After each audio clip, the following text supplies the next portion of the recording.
We've got Kevin Higgins back live on the Zoom. Kevin, are you there? I am indeed, yes. Great to see you again. And how have you been? You're at home now, so you can have a bit of rest on Wednesday. I can, yeah, a little bit of a rest, which at my age I need. And I see you've got a new poem that you've been sort of promoting before the show. I saw a little tweet about it's about the MP Claire Daly. Is that right? Yeah, in some way. It kind of relates to the bit in PMQs, the Vladimir Corbyn bit. Claire Daly is an MEP for Dublin in Ireland, and Mick Wallace for the south of Cork, etc. Cork, Wexford, Ireland South is the constituency it's called.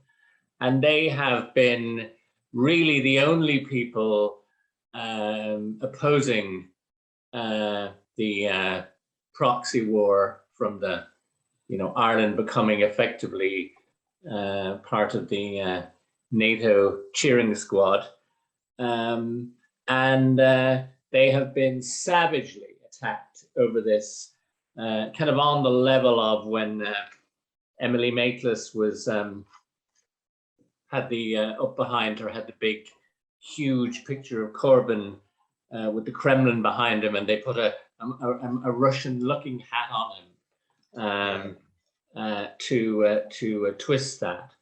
And the Irish Times European Parliament correspondent, who's newly appointed, has become completely obsessed with them. She produced an expose of how many times they had been quoted in Russian and Chinese media, real McCarthyite stuff. And she spent 8 months working on this and announced, this is my 8 months that I've spent exposing how they have been quoted in this media.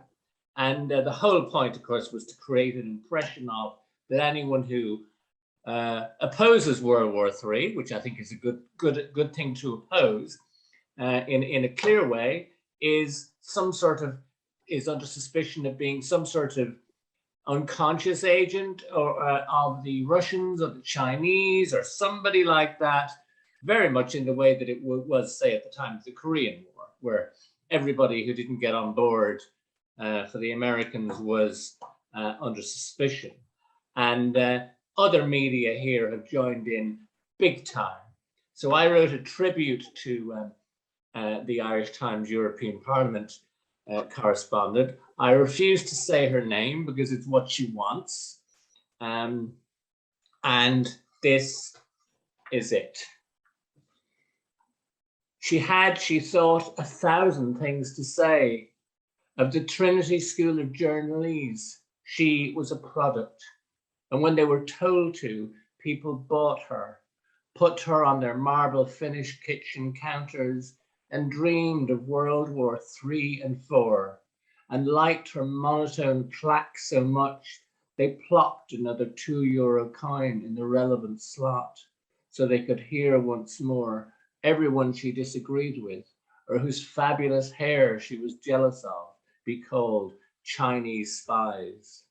And all the other little journalisers rushed in to squeak their weasel agreement, apart from the predictable elements, who were naturally just more Chinese spies.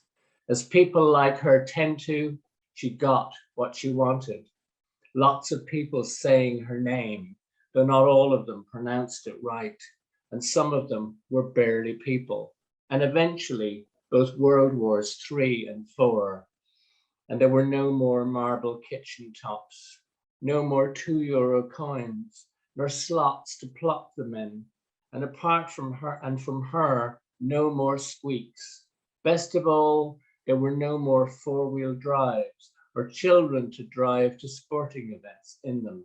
We all died happily ever after, apart from the Chinese spies and their acolytes, who died most unhappily.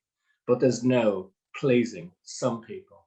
I'd like to dedicate that to my friends Claire Daly and Mick Wallace in solidarity. And I think as the war goes on and drags on, and the consequences economically and otherwise, and the quagmire over there becomes clearer and clearer, as I think it slowly is, that opinion on that will change quite radically. Thank you. Oh, thank you. Fantastic. Another fantastic poem. You're prolific. Have you got a new book out as well? Did I do, yeah. I have a new book. It's called Ecstatic, which is an ironic title. I do have one poem called Ecstatic.